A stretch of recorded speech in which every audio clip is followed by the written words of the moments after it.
Good morning. Good morning, everyone. We'll get started in a bit. Just gonna wipe the sleepy from my eyes and also organize my space a little bit. Good morning, Mega Bronson. Good morning. Yeah, we'll start in a bit.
Okay, let's go ahead and get started. Before we start, let's. Oh, yeah! I forgot about that. The Bibing Cubs. We were looking at them yesterday. I already reviewed everyone's on stream. I also wanted to review Sushi's, who added hers later on. But let's go ahead and put that away. All right. Hello, everyone. I'm Babinka Bear, artist, historian, art historian, and Sun Bear PNG tuber. Hey, Beans. We were just talking about Pot of Greed. I summoned Pot of Greed, which allows me to draw 3 additional cards. Yeah, exactly. We got the 3 bears here. We got the. Oh man, should that be like our unit name or something? The 3 bears. Like we're a unit within Banana Chat or something. Oh yeah, Mega Bronson. If you're here, if you're listening, yeah, you are here. It do what it do, you. I was thinking about like I don't know, like some new content for next week, including collabs. And I know that every time I say raft, everyone's like raft. So I don't know. Since I think it might just be us three like right now at the moment before I like get started with the hieroglyphs. Let's raft. Would you guys want to do that next week sometime or like or some kind of like collaborative game? I'm still kind of nervous about Lethal Company. I will raid into you guys when you do Lethal Company, but I guess the question is like where, when should we just plan this on the banana chat, you know? And then should we do a fresh start or should we just tour the raft that we got already? Cuz I like the raft that we got. The comfy corners and such. Minecraft Raft Valheim. Yeah, so if it's Raft, we have to decide fresh start or just tour the one that we have, or continue the one that we have. But then would we need the other crewmates? Bless you. Would we need the other crewmates for Raft? And then there's Minecraft. We could do that fresh. Valheim we could do fresh. Actually, I think I only played Valheim with Beans. So fresh start for all of the above, and just let the others be cameos for Raft. I'd be down. I mean, does Mega Bronson? Would you be okay with redoing it for the third time? Make your comfy corners. I know Elle wants to join. Ooh, nice. I feel like Rochambeau will be on it like nonstop. Yeah, I'd be down if it's Valheim. Okay, okay.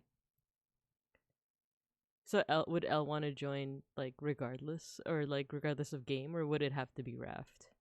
Cause I'd be down. I want to get to know her better. Yeah, oh, I didn't put the chill hop on. Let's put the chill hop on. There you go. I think Kay also wants to, but she's out of town. I'm thinking this for next week. It would either have to be it would have to be a weekend, like not necessarily an all day thing. She's also into Val. Oh, cool. Or an evening. The only thing with evenings is that like IDK about Minecraft. Okay, let's do either Valheim or Raft. Well, we'll decide between those, and then we might just continue the conversation in Banana Chat. Cause I'd be down. I'd be down. Yeah, either evenings or weekends. I kind of liked the vibe the last time we played Raft, where it was like, it was not really an all-day thing, but it was kind of an all-day thing, but we just took breaks in between, you know? I was kind of down for that. But then that means we need like a free weekend. Okay, is away until the end of December. Okay, okay. Understandable. I'm missing Raft because of that. It was pretty comfy. I'd be down. Yeah. But we can if we want. Let's also continue this conversation in the. Also, we can play something like Grounded. Oh, I need the arachnophobia mode. Have you guys seen the arachnophobia mode for It's a toggle. Okay. It's not a mod. Mega Brunson also likes the long rap sessions. Alright, cool. Let's plan for it then. Let's plan for it. They might replace my Saturday streams. Or maybe I'll stream on a Sunday. Either way is good. Spider. Spider. Yeah, the arachnophobia mode in both Grounded and Lethal Company. Lethal Company I feel is funnier because it's just the word spider. Just the entire word coming at you. Yeah. Let's continue this in Banana Chat. And go ahead and switch over to let's learn some damn hieroglyphs. I got my setup. Look, I even have a chat command thingy. I pinned it too, but if you type in hieroglyph, it shows like the resources that I'm using for this thwem. Yeah, wow. What a setup. I'm like a professional streamer, right? I'm not. I'm still in the void. I want to make like an overlay. I feel like I've been saying that for the past 2 streams, but I haven't like started it yet. But eventually I want to have some kind of overlay. Not just us in the void. Avoid the noid. Look at that command go. Yeah, look at it. Look at it. It cites my sources and everything. Man, let's go ahead. Oh, my nose is itchy. Let's go ahead and learn some damn hieroglyphs. We did this. What was it, like 2 weeks ago is the last time we did this? Yeah, because I had my birthday swim. But I think this is what we did last time. We learned. Oh, let's do. Here we go. Here's our workbook. We were practicing the letters again, and we were trying to see if there was a stroke order. I think this time I'm going to show you the video that I've been using for like stroke order. The only thing about it is that he doesn't do all of it. He doesn't do all of the I'm going to mute it so that it doesn't get DMCA'd either. He doesn't do all of the hieroglyphs. Or at least all the ones that we have in our book. So let me rewind. We're mainly using this book, the one that what did I write? How to Read Egyptian Hieroglyphs by Mark Collier and Bill Manley. So manly. And this is the page we've been on for like the last like month and a half or so.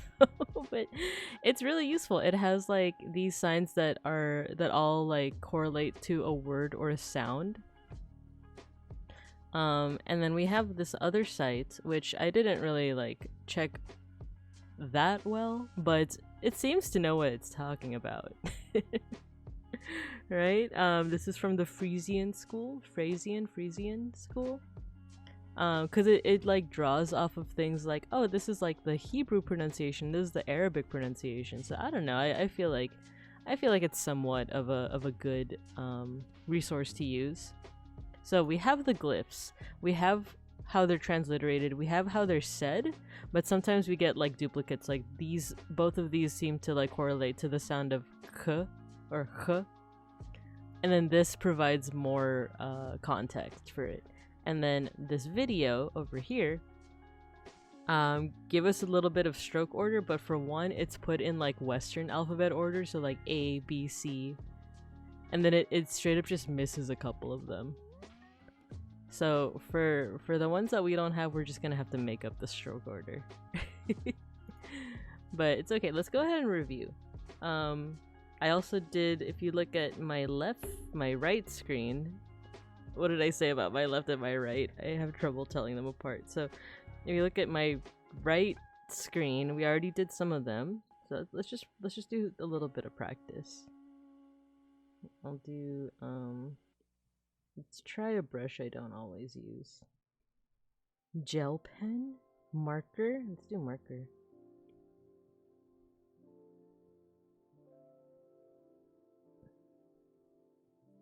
Okay. Actually, let's do monoline. Okay, so the stroke order for this first one over here. This way. This way. Actually, that should be one. Smooth motion. And curve.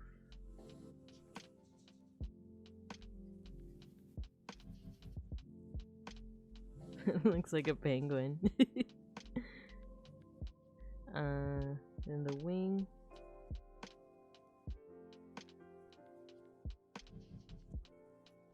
And then okay. Here. Oh no, it's here and then here. Yeah, let's review the video.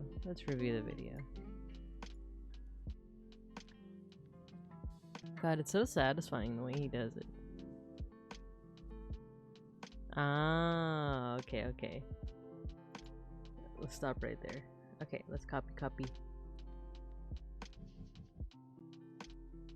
And for one, he also does it slowly, so I should stop trying to do it super fast and just take it easy.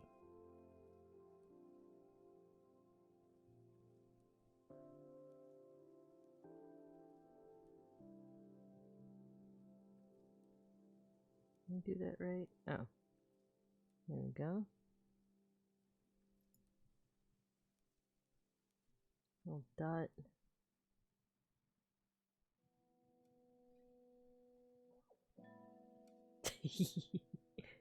My bird looks pissed. But okay, so that's the first one. This is A.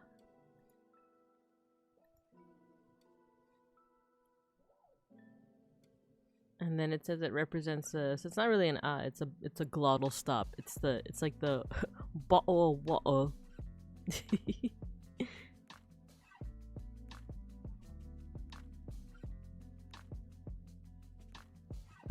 Points out that the glottal stop corresponds to an R in Semitic languages. For an uncertain period of Egyptian history, may have some version of an R. A uvular trill. Oh, that's right. I was supposed to like look into what some of these words mean.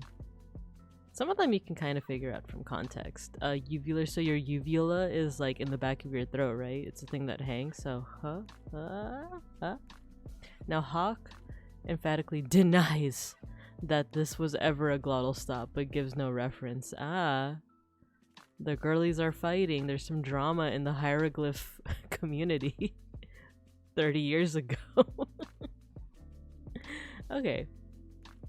Let's go ahead and move on. So the read,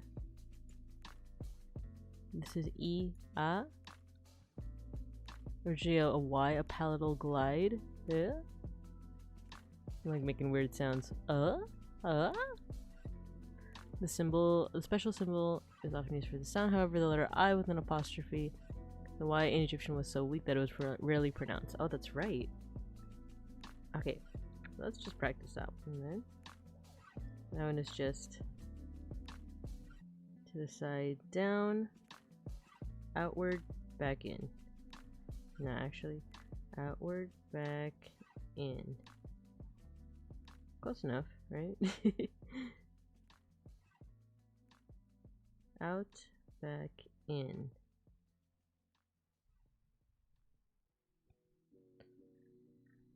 Alright, and then the next letter,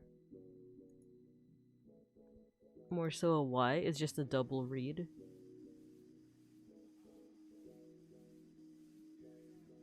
Let's just do that again then. So down, out, back in, down, out, back in. That one's a little skinny, but that's okay. It can also be drawn just like that.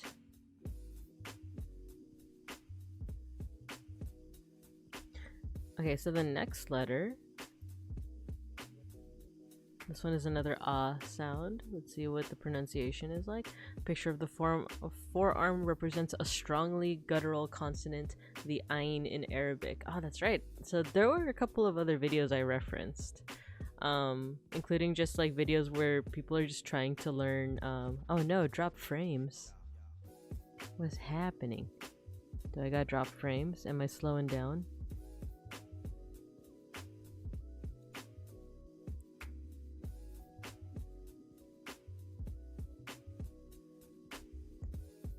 OBS says that I have drop frames. Am I still on? Can you guys still hear me?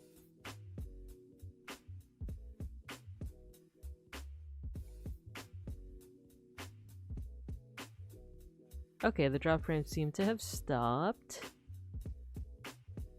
Luckily I wasn't saying much, so...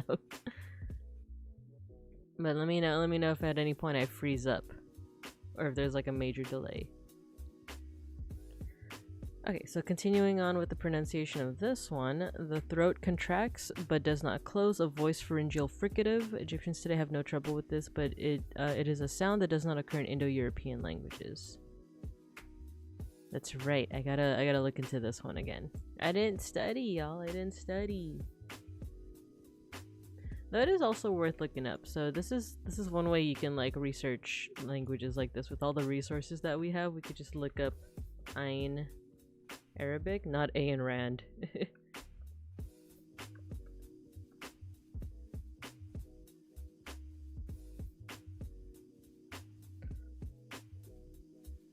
Incorrect pronunciation. So how about this? I'm going to hide this, and I'm also going to turn off YouTube music. So I'm going to listen to it on my end. So turn off YouTube music, turn off Chrome. I'm going to listen to this on my end and see what we can get from it.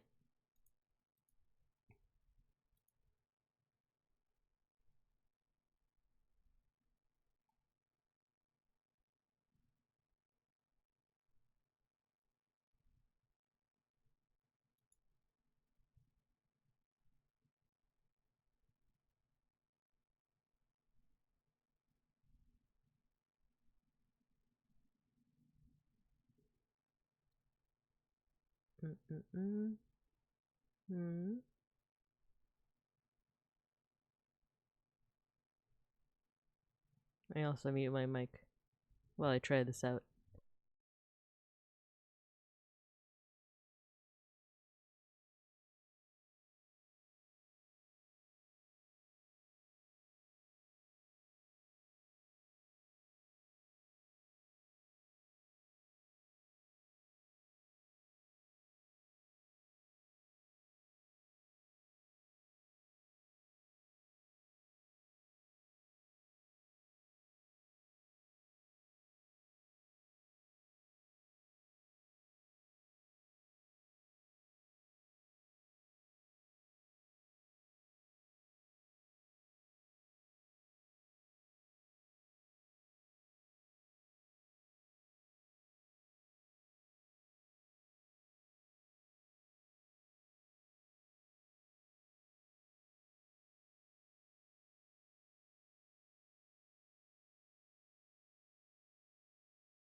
Okay, this is a really useful video. Or I found one that seems like it would be really useful. I just don't want to play the sound because, once again, don't want to get dinged, DMCA'd. I also did see a, let's see, an alert on my iPad, so I'm gonna set it into Do Not Disturb mode.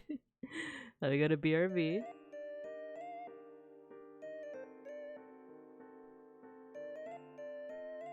There we go, Do Not Disturb is on. Put the chill hop back on.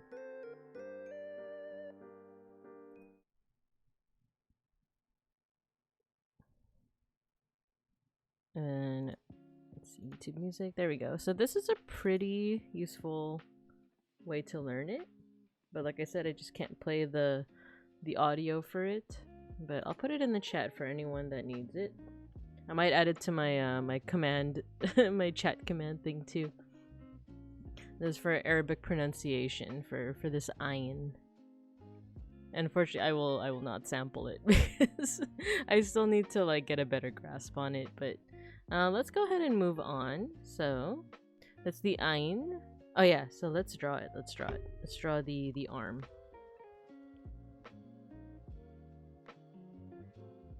Okay, so we have. I'm very tempted to do the hand first, then the line, and then come back around. If I wanted to draw the whole arm, I would do something like a little crab claw. Then the line horizontal. Then kind of like a triangle to show like a forearm, followed by the square shape. If we want to do gaming sessions, I'm completely free 22 to the 2nd of January. No work. I have an interesting thing with my work where like technically I'm still on the clock, especially if I don't like put vacation days on. But everyone else is like not doing much. So I think occasionally I might have to answer emails, but like for the most part I'm also kind of off. And actually that's a bit of a lie. This upcoming week I do have some work meetings with my team. But after Wednesday, I'm pretty open. I just don't have the days formally off, so. Oh, you know what? I just looked at the dates you mentioned. So yeah, the 22nd. Yeah, I'd be down for that. The 22nd to the 2nd of January. Yeah, I'd be down. I'd be down. I think the question then becomes if Beans is available, because I think like me, he's also kind of like still on the clock. I just don't know how many of his coworkers are still, you know, working or on vacation, so. Yeah, it's like technically I'm on, but like no one else is on. I don't have any classes. I don't have any like things to do. So I think for the it's like a de facto everyone's on break. But okay, so we got to the arm sound, which is the ein. Let's go ahead and continue on to the w sound, which is a little chick. The picture of a quail chick. This is a w, a labial glide, so w, w, w. Oh, but it has become very weak and sometimes disappears. Okay. So let's see what we have here. We got the chick. Let's do our best. And I am going through it pretty fast, but that's because we did this last time. This is mostly review. I do want to get to some new stuff before we end for the day. Okay, so I went around first. I followed this right here. Now let's do the beak and body of the chick. Oh, it just comes all the way around. So, like that. Fat chick. And then little things for the wings.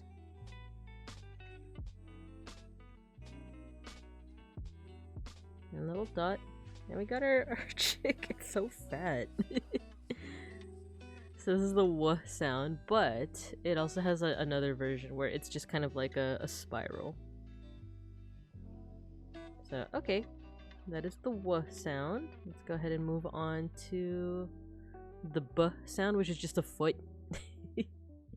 Just a foot.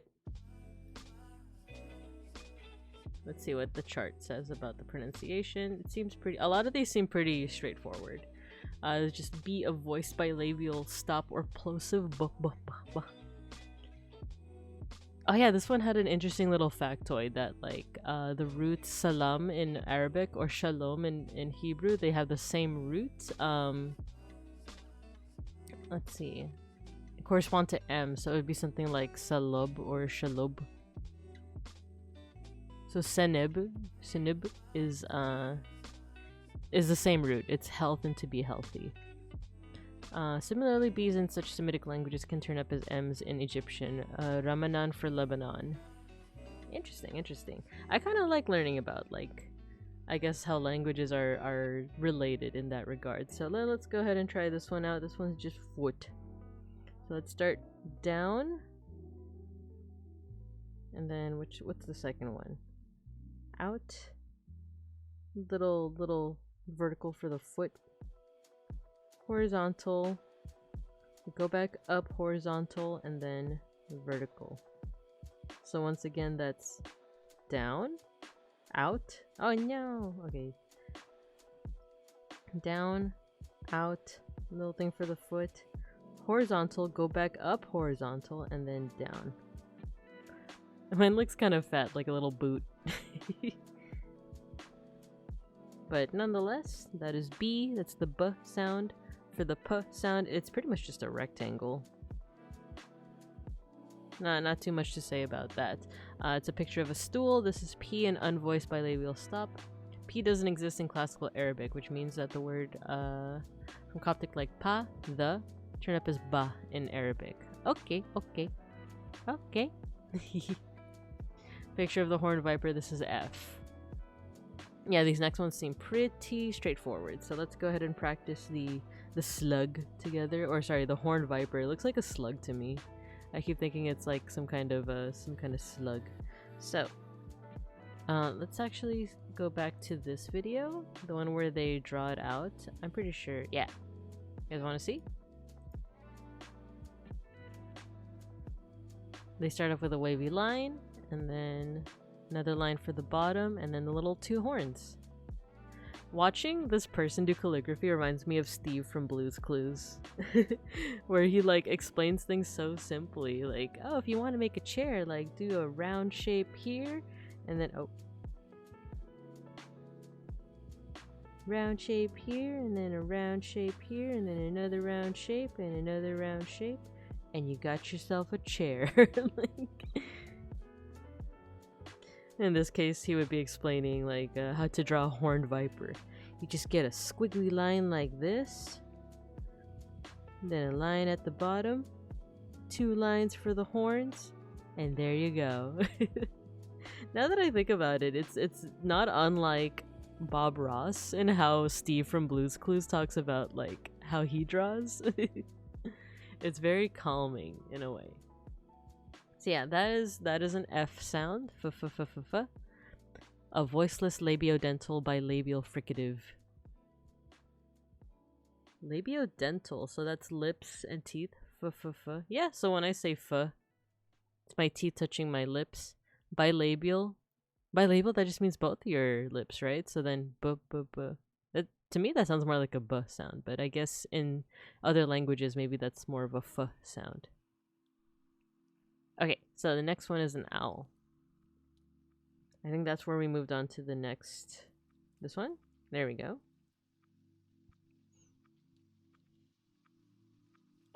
Where did we stop last time? We stopped, I think, here at the H, right?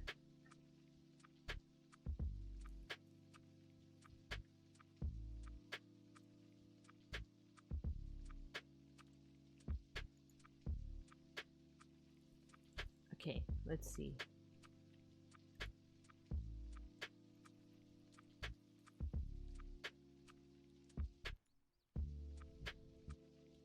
Okay, the owl. Sorry, I was just checking some messages. Okay, so the owl... Why did I draw this? Why did I draw this little uwu?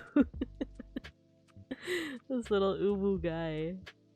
You know what I think? It's because the owl kind of looks like it. Look at the legs. The legs look kind of uwu. Can this person come out to play? Okay. So yeah, we have a new layer. Let's go ahead and oh, you know what? Let's refer to the calligraphy video first. Let's see where the owl. Here we go.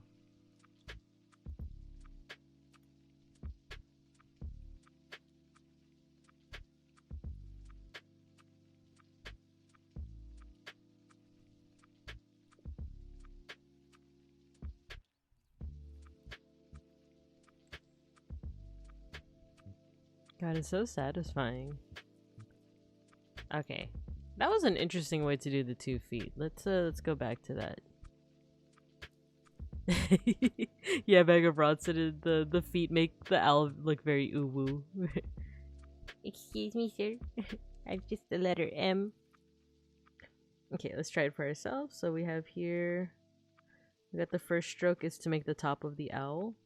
Then draw the rest of the owl. Maybe it needs to be angled a little bit more. So top of the L, then down and out, kind of like how we did the chick and the vulture. And then another kind of wavy line. And horizontal. Kind of like a reverse check. What's next? I believe it was the face. This kind of like V shape. Then the wing actually goes out like that. Like it goes past the boundary of the body. And then the little feet.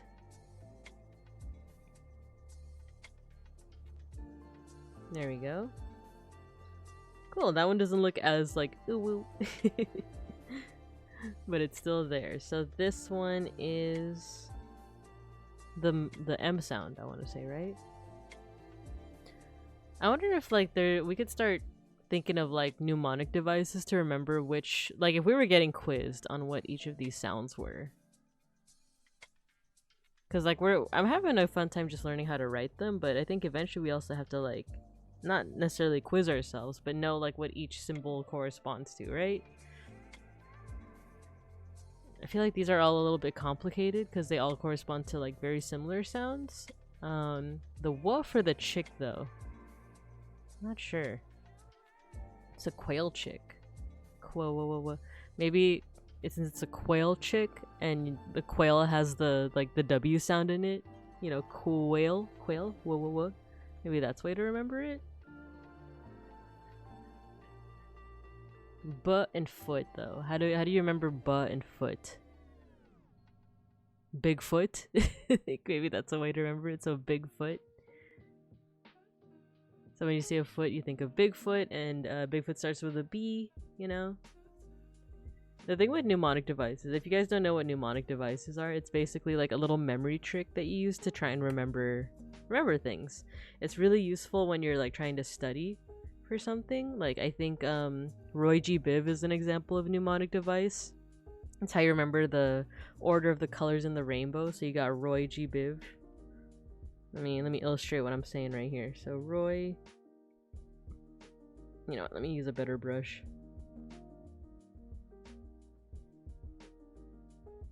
What does technical pen look like? So Roy, I don't like that. Syrup. G, Biv. This is red, orange, oops. Yellow, green, blue, indigo, even though for me I'm always just like purple and violet. That's an example of a mnemonic device, right? There are a couple others that I really liked were my US history teacher from 8th grade, who I saw recently because of work, had some really good ones for the American amendments. And like there were some pretty simple ones where like Amendment 2 is the right to bear arms, right? The right to have weapons. So if you take the number 2 and like flip it on its side, it could look like this is such a bad drawing, but like the trigger of a gun, you know? That's how you can remember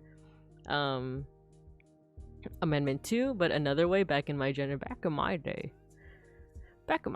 Another way that our generation remembered it was 2 for Tupac, who unfortunately died to gun violence, you know, but that is a way to remember it. And then the weirdest way, the weirdest, like, mnemonic device that I still remember to this day is for Amendment 9.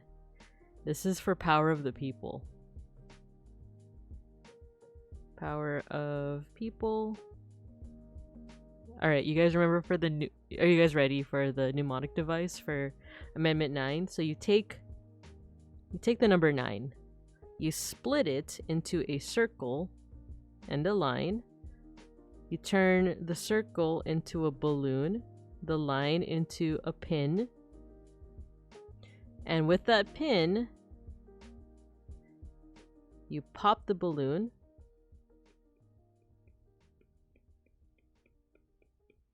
You pop it, and the pop stands for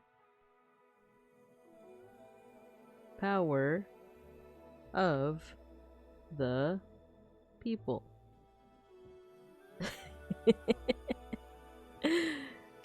And you know, it's weird, but the weirder it is, the more likely you are to remember it, right? So, there you go. That's how you remember Amendment 9 of the US Constitution. No, what have I done? No. Okay. So with that in mind, so far the mnemonic devices we have so far are Bigfoot for... Remember that B is a foot, right? P... What the fuck? I was thinking 9 looks like a fist being held up. That too! That might actually be an easier way to remember it. But also remember, the weirder it is, the more likely you are to remember it. Okay, last one before we go back to... last American mnemonic device before we go back to Egyptian is, we also had to learn state capitals. I was talking to my 8th grade teacher a couple weeks ago, because like I said, I visited him, and he said that there's no longer any time in the semester to teach state capitals, but like there's one that's like embedded in my head, and it is... I want you guys to imagine a burger. Wait, no. A burger. Yummy, yummy burger. Got some tomatoes and stuff. It's not the best burger, but that is a burger. Okay, you guys with me so far? So, there's a burger, and there's also hair on it. It's a hairy burger. Don't ask why, it just is. It's a hairy burger. Right? Okay, so we got a hairy burger. We have a pencil. I want you guys to imagine a pencil. Now I want you to imagine you take that pencil and you stab the hairy burger. This is not an innuendo. This isn't a sexual innuendo. This is a memory trick. So why am I stabbing the hairy burger with a pencil? Because the capital of Pennsylvania is Harrisburg. And there you go. That's how you remember. That's how you remember the capital of Pennsylvania is Harrisburg. You have to imagine a hairy burger being stabbed by a pencil. And like I said, it's the weirdest one, I want to say, because the thing is I don't remember the capitals to any other state other than like Sacramento for California. And I guess is New York? Is New York the capital of New York? No, right? I feel like it's something else. But to this day, because it's so weird and strange, it's like I still remember it for that reason. So there you go. That's like the benefit of having these weird mnemonic devices. That's too many things to remember in the first place? No, because you remember it as a unit. I in my head I'm just imagining a hairy burger being stabbed by a pencil. But yeah, when you learn it, it's like, why am I remembering a burger that's hairy with a pencil? But in your head later on, 30 years down the line, it's like, oh yeah, the capital is Harrisburg. Because of the pencil stabbing the Harry Burger, right? That's never gonna come up. Like, can you imagine me on Jeopardy and be like, "This is the capital of Pennsylvania," and then me being like, flashing back, like having a Ratatouille flashback to the Harry Burger. What is Harrisburg? So yeah, the weirder the mnemonic device, the better. That's what I'm saying. Okay, so you know what? Let's go ahead and progress. Let's keep on going. Let's keep it going. Got the owl for M. I feel like this one is like I already have somewhat of a mnemonic device for this one. It's this. It's that like M. Oh, come on, M. Kind of looks like the top of an owl. Like if you do this, you know, if you play around with how you draw the M. So that's how I'm gonna remember it. The next one, actually, this one would also be really easy for a mnemonic device. It's N. Go ahead. There we go. And N is a picture of water. It's just a bunch of zigzags, kind of like that. And then I feel like within, like right here, let me do another color. You can see the letter N within like the water, right? So I feel like that one's pretty easy.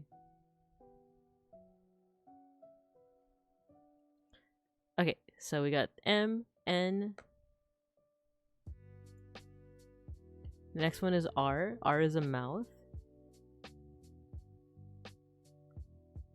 Also pretty straightforward, I want to say. You just do a curve on the outside, curve on the inside. Oh no, sorry. Curve on the outside, curve down, and then curve on the inside up, and then curve down on the inside, and you have yourself a mouth. And that's R. How to remember this is a good question. Mouth and R. Actually, the question too is it like the American R or like the Japanese R? The picture of a mouth, this is R, a resonant whose varieties can no longer be determined. Okay. There's no L. Usually Egyptians just pronounce foreign L's with R's, so Greek names like Ptolemaeus or Cleopatra were later transcribed with the bilabial R. So I guess it would be like Ptolemaios, Cleopatra, kind of like Japanese.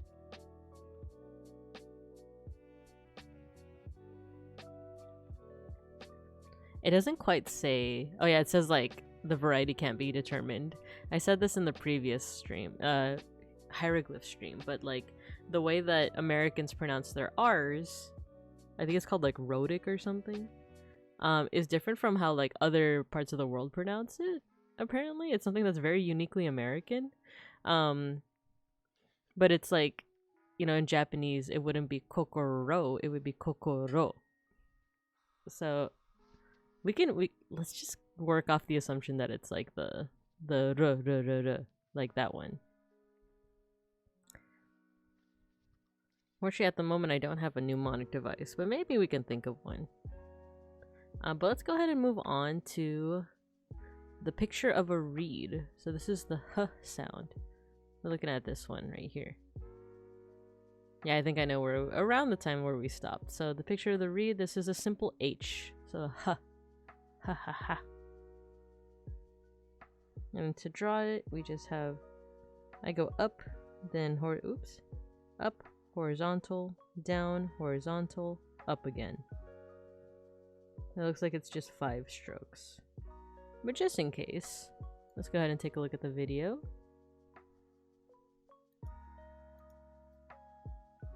Oh, my foot went numb. I was sitting on it. Oh, they do theirs kind of weird. I kind of just went in a spiral. He did like a... Okay, wait. One more time. Goes down. Then horizontal down. Goes down. Horizontal down. And then he goes vertical again. Down. Down, horizontal. So that's another way to do it. I kind of like it just like as a spiral instead, but maybe there's some value in doing it that way. No, actually, we'll keep those.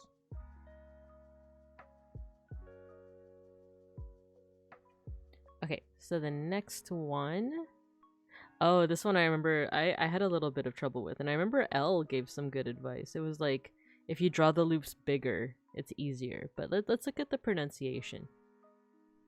The picture of a wick of a twisted flax. This represents another strongly guttural consonant. An H which like 9 above. Oh, like the ein, I think, right? Which one is? For this one, the ein.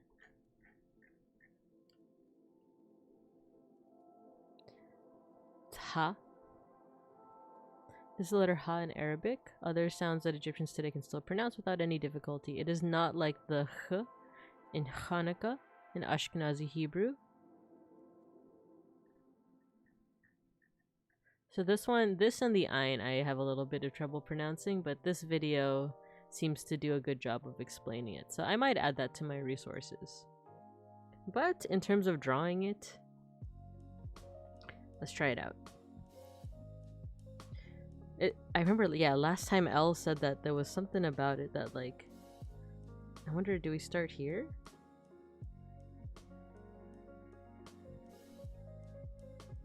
Yeah, mine keeps ending up, like, lopsided. And the thing is, this video doesn't have it. It unfortunately does not have it. Like, if you zoom all the way out, I don't think he ever does this shape. Which is a shame, because I want to know how he did it.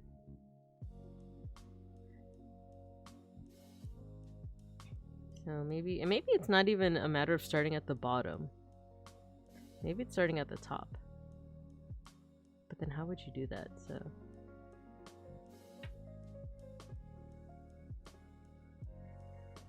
could also just be circles, right? You could do that.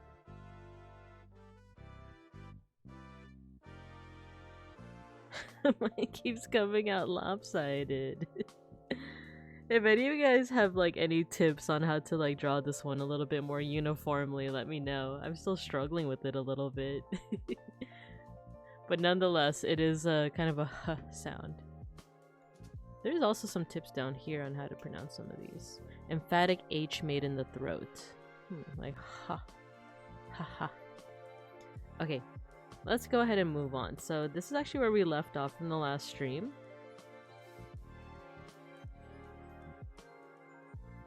So I'm actually going to switch to this color.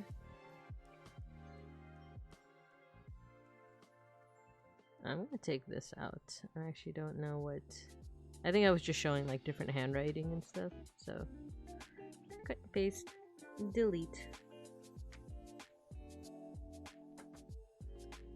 Okay, so this next letter over here, it kind of looks like a circle with lines drawn through it, and it says that it corresponds to like a h sound, like with a KH.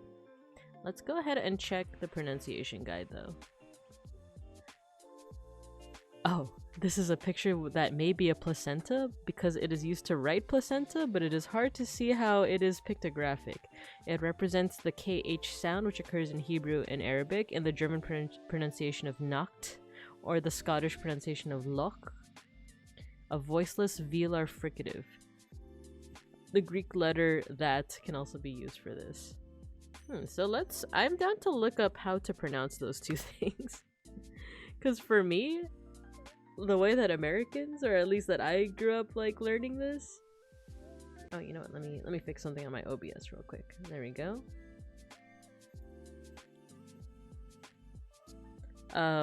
Like Nacht just sounds like a K, and then Loch, like Loch Ness Monster. Let's look this up. Paste.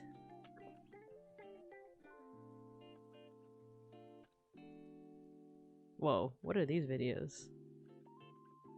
Unvoiced dorsal velar. I'm losing it. I don't know what this means. Voiceless velar fricative. Okay, how about this? How do you say lock? Pronunciation. Let's see if we can listen to this with sound on. We are looking at how to pronounce these words and more confusing vocabulary, including from Scottish, from Scotland. So make sure to stay tuned to the channel to learn more. Now, I just want to hear the pronunciation. in English, this is generally said as lock, lock. It's easy, lock, just like a lock. But in Scottish, it's actually normally said as loch, loch. Loch. So if you wanted Loch. to say it correctly, like the Loch Ness. Okay, okay. So it's like a ho, ho, ho. Okay.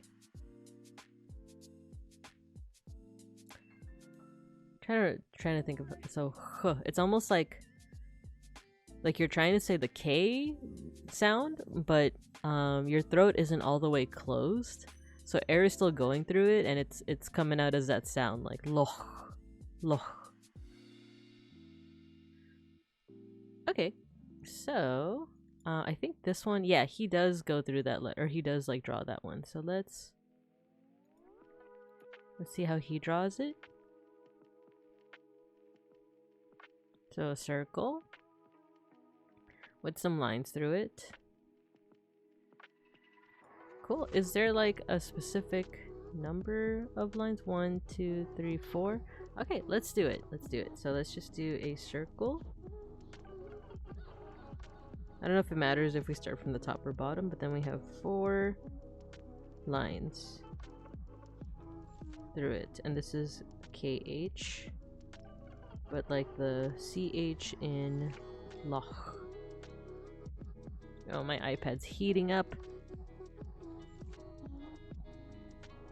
Yeah, that one seems pretty straightforward.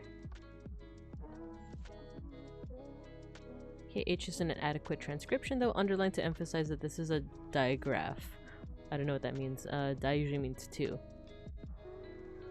But okay, so we got that one. So alright, so the next one also is transliterated as like, or it's shown as like a KH, right? So let's see. The picture of an animal. Wait, what? Picture of an animal's belly with teats, with like titties. This represents a softer form of KH, a voiceless palatal instead of a velar fricative, as in the German pronunciation of ich. This one I also have to look up how to pronounce it. The Egyptians didn't always distinguish themselves from the KH themselves. CH could be used to transcribe it if it weren't so easily confused with ch below. Even basic HTML even allows us to duplicate the traditional Egyptological symbol, which is an H underlined. Now Hawk says that this simply has unknown value. I suggest it may have been like a Welsh that, where the tongue is placed to sound an L, but we try in English the instead. Oh, how do you do that? Okay, where the tongue is placed to sound an L. For me, that is like kind of on the palate, kind of on the teeth. Oh, it's on the teeth. It's on the teeth. But then we try in English the instead. There's sometimes written FL in English transcription, such as Floyd and Lloyd. It's interesting because the Welsh letter also had suggested the original pronunciation of the Arabic dad. A sound anciently, I've never heard that used in that way before, anciently, identified as unique and within Arabic, making Arabs the sons of oh, come on. Did the author just like, that's a funny little thing for English speakers. But now a little different articulation from several other Arabic phonemes. Okay.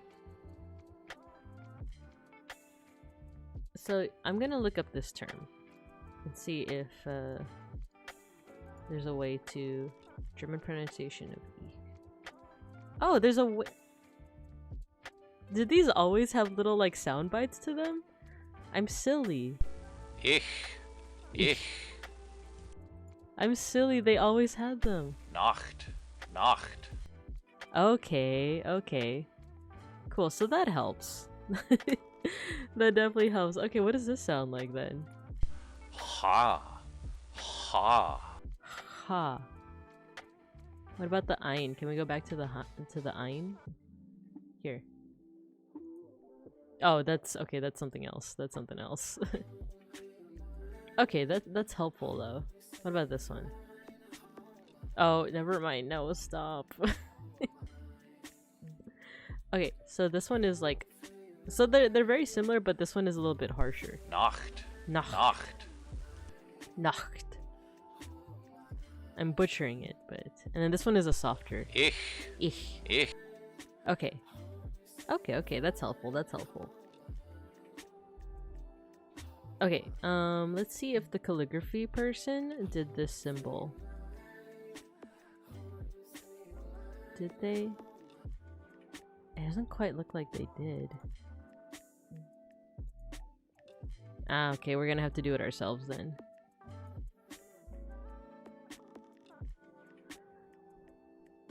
Okay. Big stretch.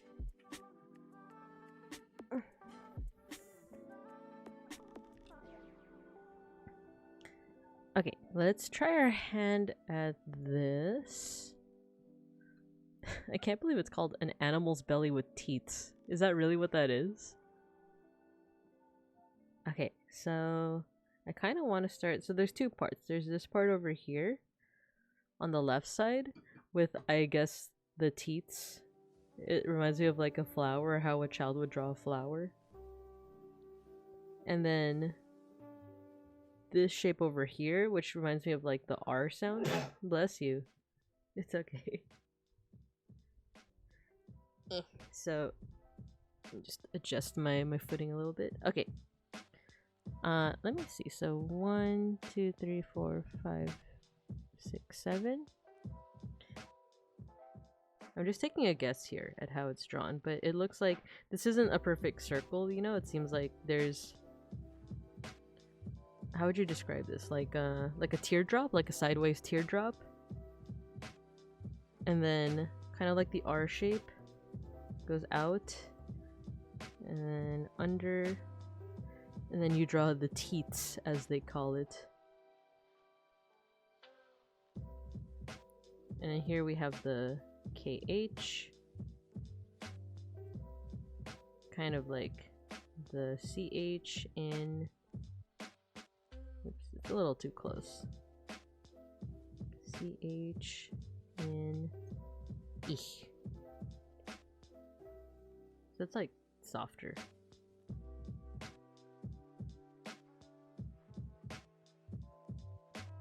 Okie dokie. Alright, what's up next? Oh, okay, so we have like the S sound. Both these symbols look pretty straightforward. Let's check it out. The picture of a piece of folded cloth. This is an S, voiceless alveolar fricative. In Old Egyptian, this was contrasted with Z, and is in that context transcribed with an acute mark on the top. So cute. Thus, it was written as an S with a sort of accent as that, a symbol that we also see in Sanskrit, although not the same value. In Middle Egyptian, however, both the S and Z were both used to write Okay, this one also looks pretty straightforward. So let's try it out. Looks like it's just you go up and then you hook down. This is an S. Just in case, let's check with the calligraphy dude. He did do that symbol. It's right next to the R, so... Or I guess not. Is there two? Did he do it twice? Look at that. Yeah, there it is.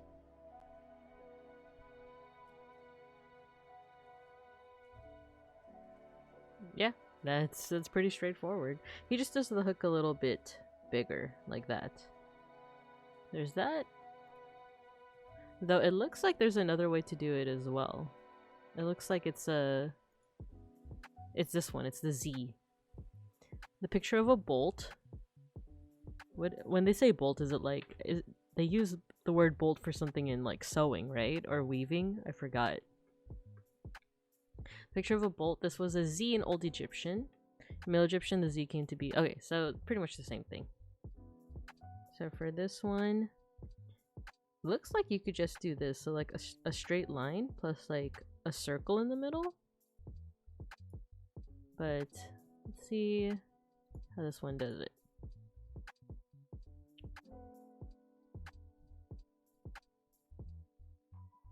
Ah, okay. Oh, interesting. Okay. So what they do is they start with the horizontal, but then they go around, continue the horizontal line, complete the circle, and then a line in the middle. It's almost like an eye. Let's do that again. So horizontal, go around, horizontal, complete the circle, complete the line in the middle. And that is Z. Then you know what? Let me also put some a stroke thingy here. So around, and then this way, and then this way. You got yourself a Z. Cool, cool. Let's see it. Cool. We have one more column to go through. Let's see. So the next one, it looks like it's just a square. And it looks like the sound it makes is just the sh, but let's read on. Let's read on. Picture of a pool. Okay. This is like a sh, just like in English, Hebrew, and Arabic, a voiceless palato-alveolar fricative. So sh, sh, sh. The traditional Egyptological symbol is S with a thing on top, and the familiar beloved hashek from Czech. What is this? Oh, okay. Dang, this page seems to just have a lot on languages. Okay. So, pretty straightforward. It looks like it's just... Schnackery's here. Hey, Schnackery. What do you got something to say for the chat? No, he's having a good time. He's having a good time. Having a good time. Having a good time. Yeah, it just seems like it's a rectangle. So this is the sh sound. Alright, let's go ahead and move on. So the picture of a hill slope like this was the kaf. Meow. And kaf in classical Arabic, a voiceless uvular stop or plosive. This is a K that is pronounced at the soft palate at the back of the mouth rather than on the hard palate further forward, as a K normally is. This is no longer pronounced different from a K in Hebrew, but most Arabs can pronounce it properly. Even though there are dialect variations sometimes spoken in Arabic, sometimes it is replaced by a glottal stop, like a G, pronounced on the soft palate. K. Despite easy availability and appropriateness of K, of the Q, the traditional Egyptological symbol is K with an underdot. I didn't know that was called an underdot, but that makes sense. Let's see if this is a pronunciation. Cough. Cough. Cough. Cough. Cough. K that is pronounced in the soft palate, the back of the mouth, rather than the hard. So when I say Karate Kid, Karate Kid, ka. Ah, okay. So when you say like the K sound in like, yeah, like Karate Kid, ka. It is still, it's kind of in the back of your throat, but if you go even further back, ka. Then I guess that's what that sound is. Schnackery, why are you sad? Why are you so sad? He's meowing. So yeah, it's a softer K basically. So let's see. Let me exit out of this. Let's see if does this person. Yeah, they do. They do this symbol. It do what it do, Yug. I think it's over here.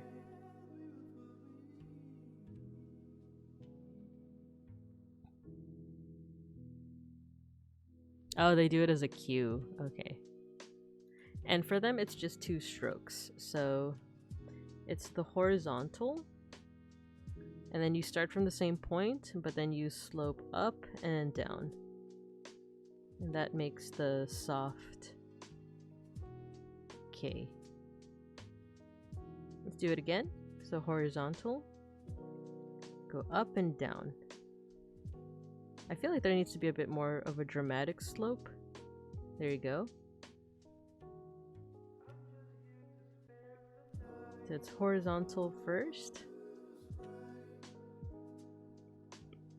and then slope second.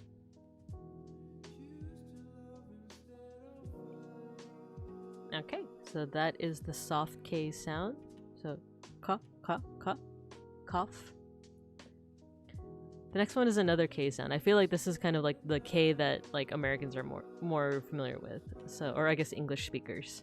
The picture of a basket with a handle. This is the regular K. Yeah, there you go. Okay, so it looks like just so horizontal, and then down, like under, and then a little handle. But let's see how Calligraphy Dude does it.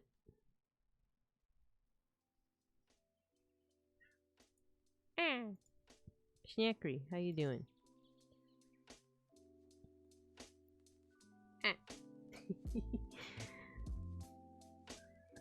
Okay, let's see that again. So yeah, they start with the horizontal, then the downward slope. Ah, okay, so it almost feels like one stroke. So he does horizontal first, and then the downward stroke, but then they continue on for the handle. So to show what that looks like, that is horizontal first, and then this way, and then I'm just gonna show it as a different stroke, but yeah, like that. And that is just the regular K sound.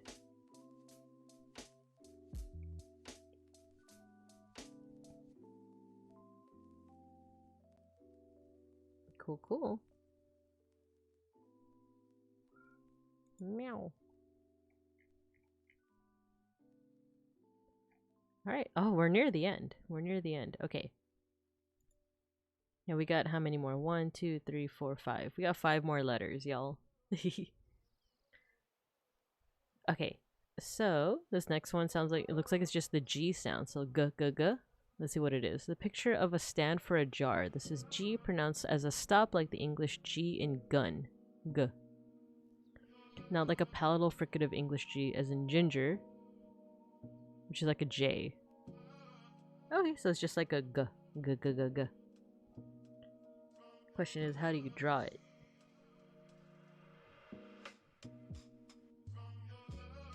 Here it is.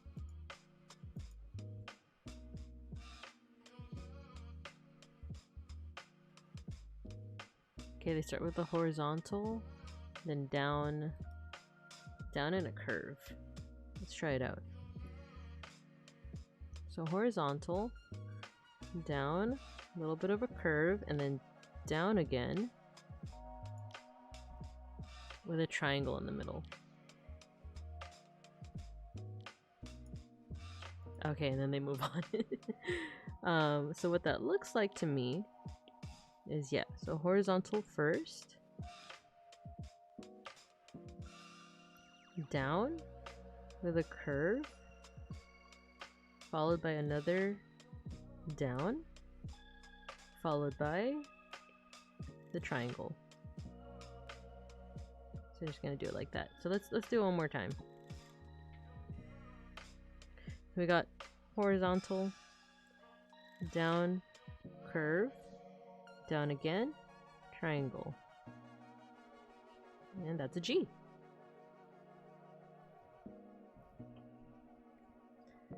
I think if we have time for the end of this stream, because I think I'm going to call it around 10 o'clock. Excuse me. I needed that stretch. Big stretch. If we have time, I'll try to think of some mnemonic devices, but otherwise we can also save it for our next hieroglyph stream, which I want to see if we can do these every Saturday, if I'm not feeling too tired. But okay, so we got the G. It's a picture of a loaf. It's loaf. Look, it's snackery. It's all cats. It's a loaf. Is a T. Voiceless, dental, or alveolar stop plosive. So yeah, it's just a T. It seems pretty straightforward to draw, but let's look at the calligraphy dude do it anyway.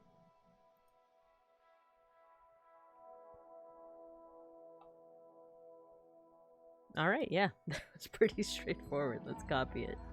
Let's use this space over here. So horizontal first, and then a upward curve. And that's it. So horizontal, followed by an upward curve. One more time. Horizontal, upward curve, and that is the T sound. T-t-t. Cool. So a lot of these are pretty straightforward, both in drawing and pronunciation. But there are a few that are like, you have to know, or rather you have to take reference from like other languages such as Arabic and Hebrew, and sometimes like Welsh and like German, which are not related to these languages, but that's just like the like easiest equivalent that English speakers can draw from, you know? But okay, so let's we got 3 more, so let's see here. The picture of a tethering rope. This is a simple T in Coptic and has turned into a T in Middle Egyptian. But is also thought to have been pronounced like ch in the English church. Voiceless palato, alveolar affricative. Ch would be another good transcription, but the traditional symbol is an underlined T. So let's see. So if this is t, what is this? So this is, oh, like a ch. Okay, is that what this says as well? You know what? I think I remember in my first hieroglyph stream, I was looking at this and I was like, oh, the T like in tune, because I'm American. I think in British, do they say tune? Like, oh, we have to tune the violin? Is because I was confused. I was like, that just sounds like a T. I didn't realize, so I guess they mean like a ch sound, like chocolate. Or church. That's kind of funny. Like tune. And my American ass just being like, so like the T sound? It's like, no, in British, it's tune. You can't hold a tune. Okay, let's take a look at does this guy. No, I don't think he does. I don't think he does the setter. So let's try it out though. Let's try it out. It looks somewhat straightforward. I want to say that there's a circle followed by just like a curved line and then another circle, or it could be circle, circle, and then a line connecting the two. That feels weird though, so I'm just gonna do, let's do circle, line, circle. So we'll do that unless unless another like Egyptologist, an Egyptologist just comes through and is like, no, wrong. Which would be funny, but I would also like, if that were to ever happen, I would probably take the opportunity to be like, can you explain some of these things for me?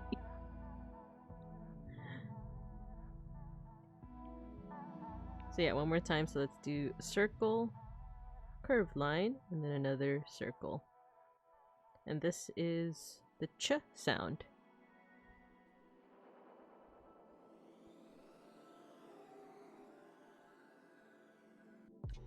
The picture of a hand. This is a d. Oh yeah, so this is the next one. So we have a d sound, and it looks like a j sound. This is a picture of a hand. This is a D, voice, dental, or alveolar stop plosive. Okay, let's see how to draw. I think, yeah, they do the D sound. Oh wait, they do that sound. I'm silly. Oh, okay, okay. Let's revisit that then, because it seems like they. One more time. One more time. One more time. Here. They do the circle first, then they do the connecting line, and then another circle. Okay. So very similar to what I did, but instead of these as like separate, you know, as separate things, he seemingly does it like very smoothly and like just a couple of strokes. So it seems like you start off like this, connecting line, and then another circle. Mine accidentally ended up darkened, but let's do it one more time. Let's go around, connecting circle, like that. So if we do a stroke order, it almost feels like one single stroke, but what it is, it goes around like this, and then around to make the connecting circle, and then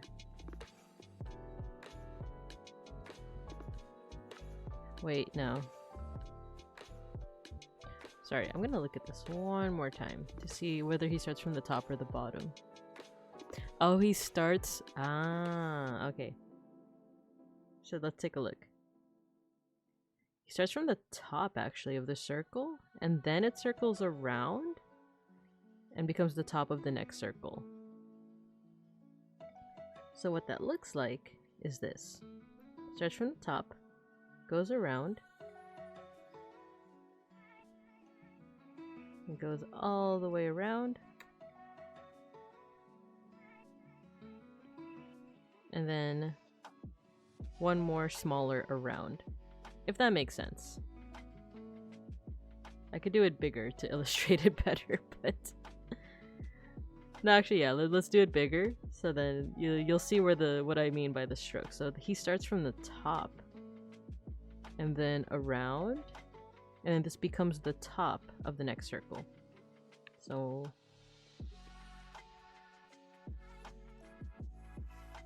like that. Like that. Lastly, like that. Okay? It kind of looks like a penis. But that is the ch sound. Alright, so let's see how the hand or the d sound looks like.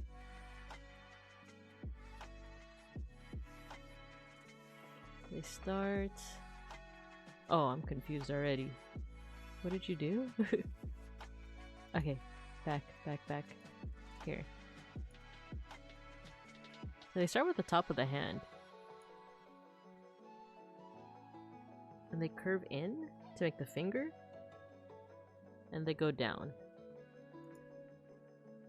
Okay, let's try it out. Hold up, what did I return to? I mean, look at this shape. It's like a giant dick and little balls. It's just because I had to like draw it so many times that I was like, hey, wait a minute. Okay, so we're doing the last two letters basically. That hand. How do you do that? Okay.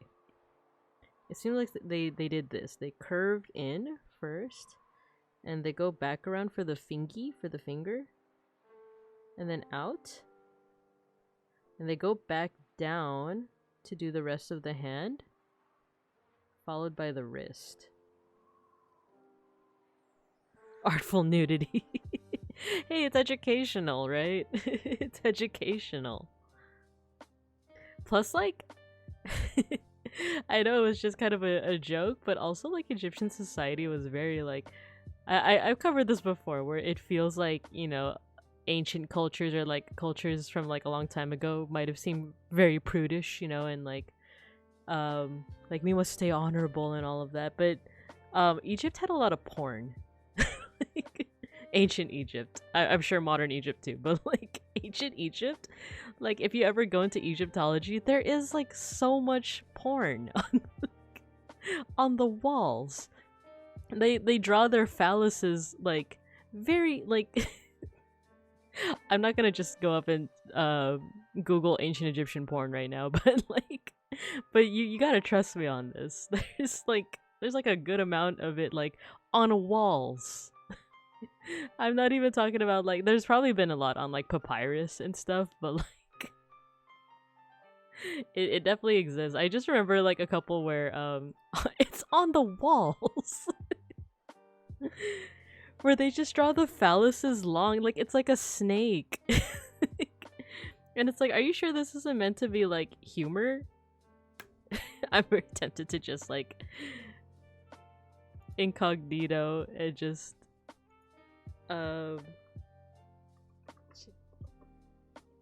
give me a second. Egyptian phallus. You see, the technical term is phallus in the educational world, in the college world. That's the technical term, right? Okay. Oh my god, that's freaking right. I forgot about. Okay, so with Egyptian mythology, man's got it like that. I know I'm shaming them. I'm shaming them. Okay, so I'll share this one thing about ancient Egyptian culture is in ancient Egyptian mythology, there is Horus, the hawk, the god with the hawk head. He has an evil uncle named Set, and there's a lot of stories in which Horus and Set are constantly battling with each other. They're rivals, right? They're also uncle and nephew. So content warning, a little bit of sex and incest and all that. In some of these battles, it's almost like competitive, like masturbation. Like, I think that's all I'm gonna say. Just like if you have the stomach for it, look up ancient Egyptian Horus Set lettuce like the food. Good morning, Matthew. You came in at quite the time. We were talking about hieroglyphs. Look at how much we've done so far, but somehow the conversation turned to like yeah, to masturbation. Yeah, ranked sex. There we go. No, there's mythology about like Horus and Set, these two gods, basically competing to become the king of the gods because the original king of the gods was a guy named Osiris. Osiris was he's generally known as like the god of the dead, but before that he was also the god of fertility and making things grow, you know, wink wink, making things grow. So in some depictions of Osiris, he's drawn with a fully erect phallus, essentially, to show that he's the god of fertility, right? And he was the king of the gods too, but in one of the stories, he has an evil brother named Set who kills him, who murders him. So the question is, who takes the throne? Is it the brother of the previous king, or is it the son of the previous king, which is Horus? Do I need to draw? I'm not gonna draw like a phallic diagram, but just so you know. So there's here. This is Osiris. This is Osiris. And then he is brothers with Set, who's kind of drawn like a weird like anteater thing. This is Set. They're brothers. Osiris is the one that's the king of the gods. The hieroglyph looks like a marital aid. Set kills Osiris through various means. It's supposed to be a knife. But Osiris, there's like a whole story. Like Osiris is dead, but then he gets revived temporarily so that he can have his son Horus, who has a bird head. Just work with me here. Okay? Just work with me. That looks more like Thoth, but this is Horus. So this is father. This is son, and then these two are nephew and uncle. So the question becomes, now that Osiris is dead, who takes over the throne? Is it the brother? Is it the son? And this was actually like a mythology that was designed to be like a lesson, or rather like the precedent to like IRL. If the pharaoh dies, who takes the throne? Is it the brother? Is it the son? And it became the son, and they would use this story as kind of those hieroglyphs look cute as fuck. Thank you, Matthew. So yeah, this would be kind of like the precedent for like, oh, IRL, the son has to take over the throne because just like in mythology, Horus took over the throne instead of Set. But there's also a lot of stories of these two just competing in various things, and one of them involves lettuce. That's all I'm gonna say. You're gonna have to just look it up because it's kind of a weird story. So yeah, I've been wanting to if you guys are interested, I've been wanting to draw like more Egyptian gods. Come on, cut and paste.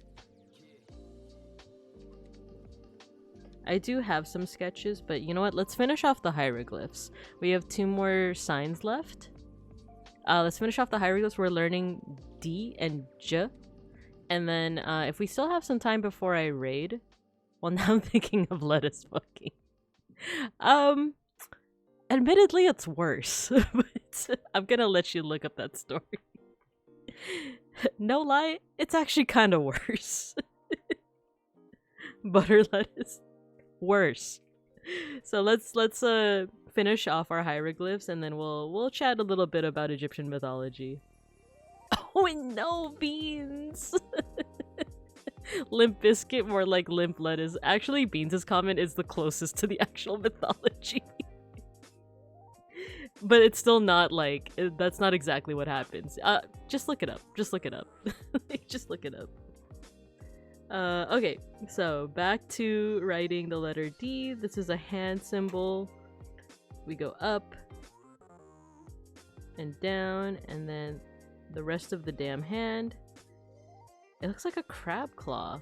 Alright, let's do this again. He could get his lettuce to firm up. He couldn't get his lettuce to firm up. Oh, God.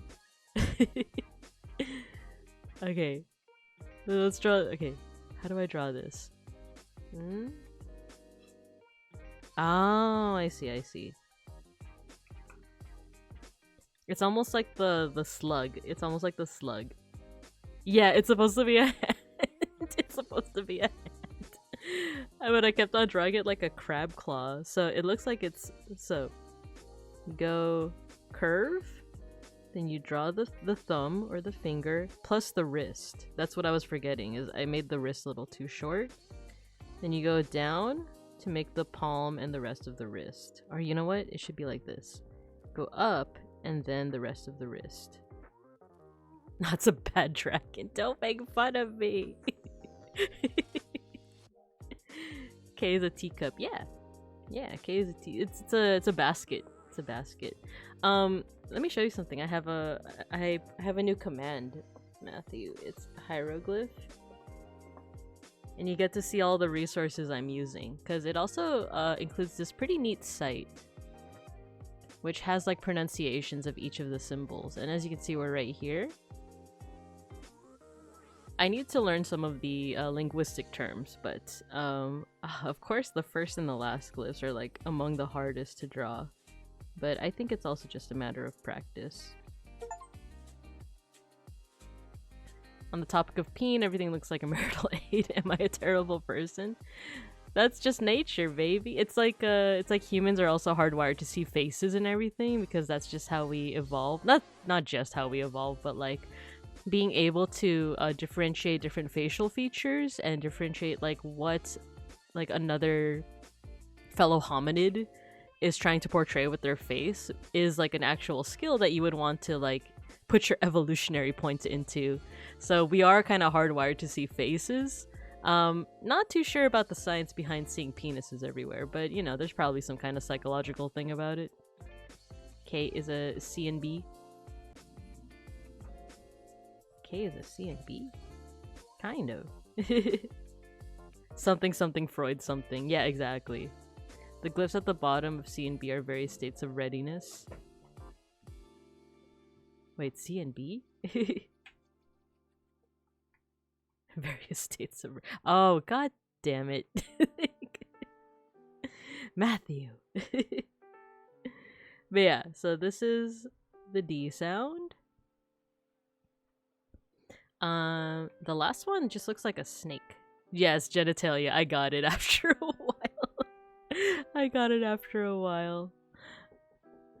Oh, sorry, let me pause.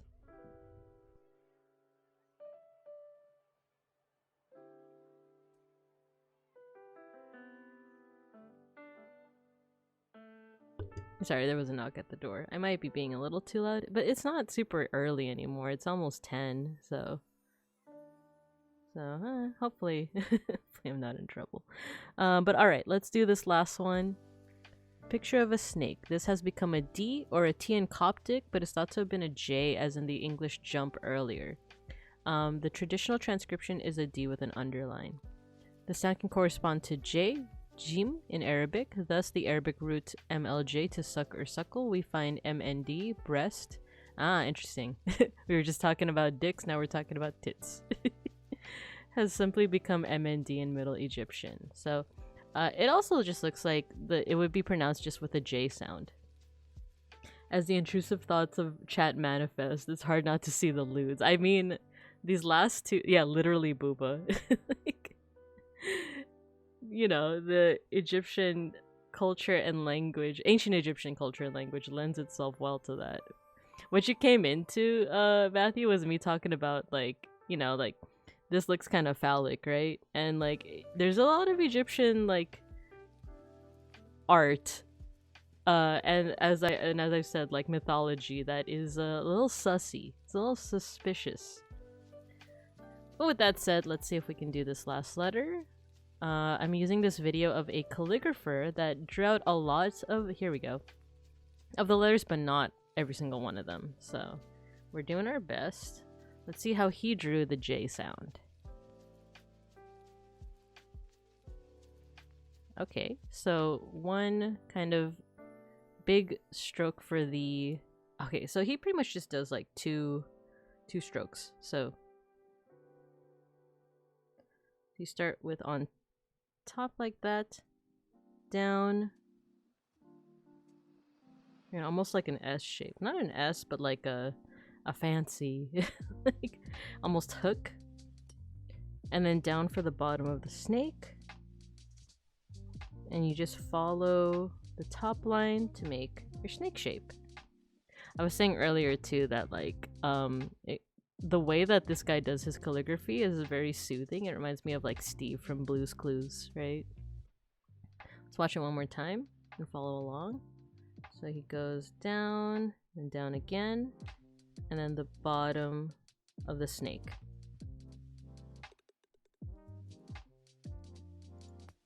And yeah, this would be the J sound, but let's also do a little bit of stroke order to it. So go this way, and then kind of a big swooping motion. And then for the second half, go down, down, and a mirroring swooping motion for the J. So one more time, just because I kind of want to fill up the page. So that way, down, swooping motion, down, down, swooping motion. One more time, just to fill up the page. Down, swooping motion. Other side, down, swooping motion. Yeah, and we got the J. All right, we filled up the page. I recently saw a post about the oldest discovered ancient dildos. Yeah, it's Egyptian, right?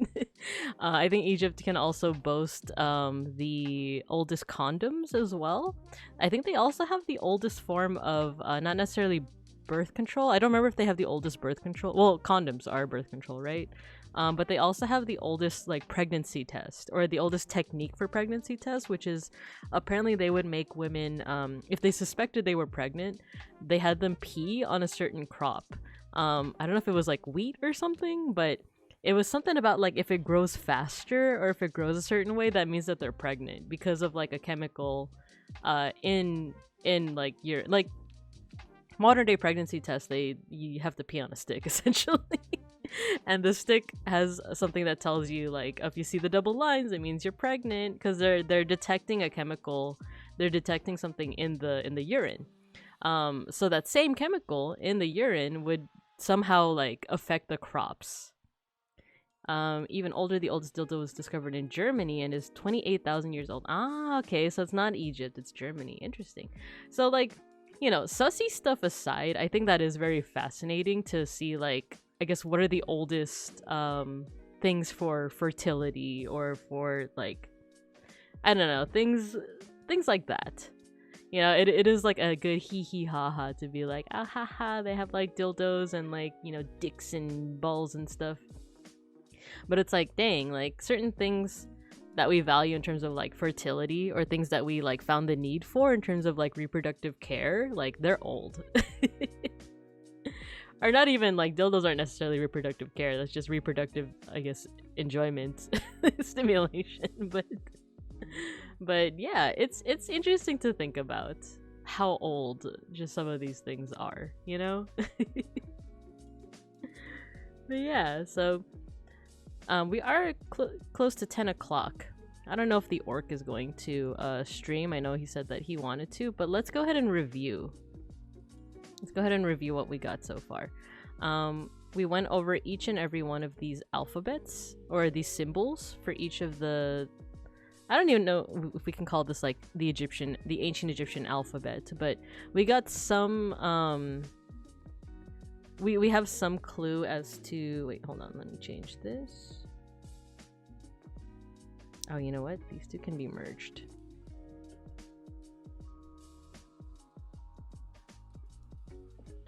So yeah, like we got like the closest equivalents in terms of like how these symbols would all sound. I do want to study them a bit, and I think for the next stream, the next hieroglyph stream, I want to come up with mnemonic devices to kind of remember like what each symbol corresponds to.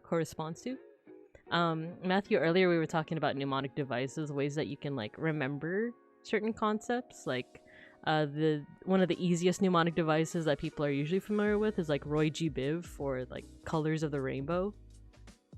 I also got into this whole thing of like how to remember certain American amendments. So like Amendment 2, the Second Amendment, is the right to bear arms. You can remember that by turning excuse me, by turning number 2 on its side, and it looks like, oopsie, could be like trigger of a gun. Yeah, linguistics is pretty tough, but it's fun. That's the thing. So next time I think I want to come up with some mnemonic devices and maybe even make like a quiz for myself to like remember what each of these symbols corresponds to. And then I also want to look up, since you mentioned linguistics, Matthew, oopsie. This chart uses a lot of linguistic terminology. So like, oh, the M is a bilabial nasal resonant. You can kind of tell what some of the words mean if you know things like labial means lip, dental means teeth. So if the lips and the teeth are touching, that's how you make like the F sound, for example. But I want to like do a little bit more research into that. Like, for example, what like alveolar, these correspond to like parts of the mouth, right? So but I do want to get more research into that. And then there are some letters that don't have English equivalents. Like this letter corresponds to the Arabic ayn. There is a video on how to... Actually, this one too. Ayn. But I just want to get better at those things. Cutting linguist. I know what that means. Get to be pedantic with words. you think you're being slick with the cunning linguist. Stop it. But yeah, so I think that's what we're gonna do for next time. And then I'm actually using a workbook. Not a workbook, it's actually a book that I physically have. We've pretty much just been doing the letters this whole time, but the book itself, this is only the beginning of the book. The rest of this chapter goes into how the signs would be arranged together, stuff like this, determinatives, even more glyphs. So that's gonna be a fun time. I think it even has like tests.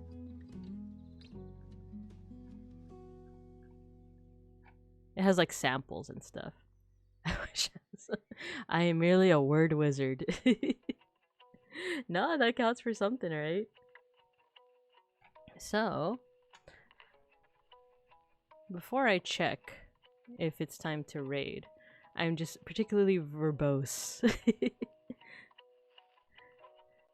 I want to show this one. I like the intro to this book is like this collection of glyphs, and it translates to "I have been roasting since the beginning of time. I have never seen the like of this goose," which is funny in like many different ways. Of like, you know, the modern definition of roasting, right? But it's also just like thousands of years ago, this guy was just complaining about how long it took to cook this goose. Can you imagine if like, well, aren't the oldest like cuneiform tablets, aren't they like complaints about is it Aya Nasir? Like, Aya Nasir sold me some shitty copper tablets and that's like the oldest evidence of cuneiform or something, or like the most well preserved. I forgot what it was, but it's funny that it's like complaints are the oldest forms of like writing that we have. Conjures cheap trick. Yeah, it reminds me of the board scripts doodling snails and hares fighting. Ah, the marginalia, the medieval marginalia. I love that. Maybe that should be like another thing that I look into is the medieval marginalia, right? Because I love those. Actually, just as a little hee hee ha ha before we end it. For one, let me switch to. No, actually, we'll do this. So, medieval marginalia.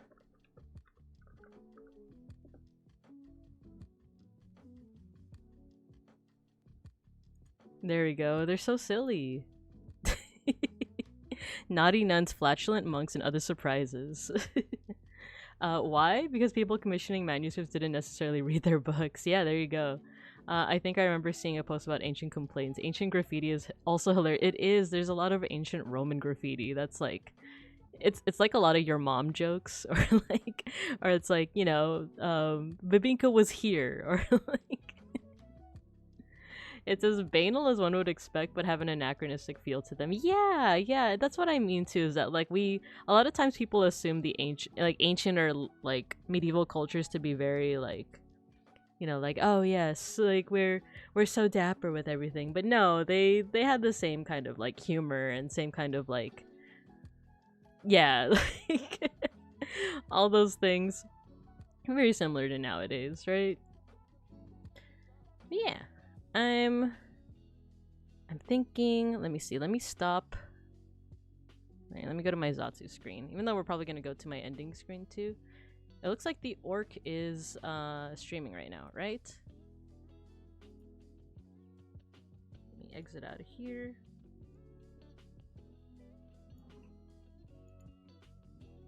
Fucking Victorians ruin everything. Oh man.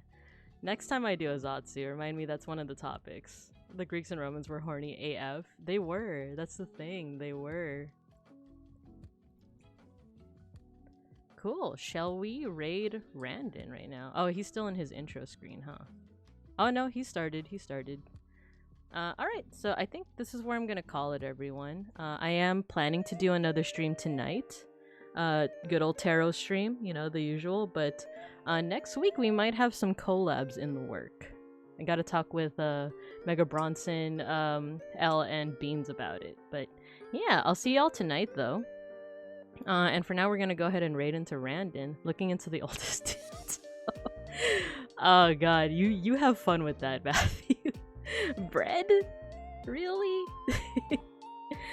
Alright, let's go ahead and raid. But thank you everyone for stopping by. These study streams are always a lot of fun. So, alright, let's go ahead and start the raid. Alright, bye everyone. Have a good rest of your day.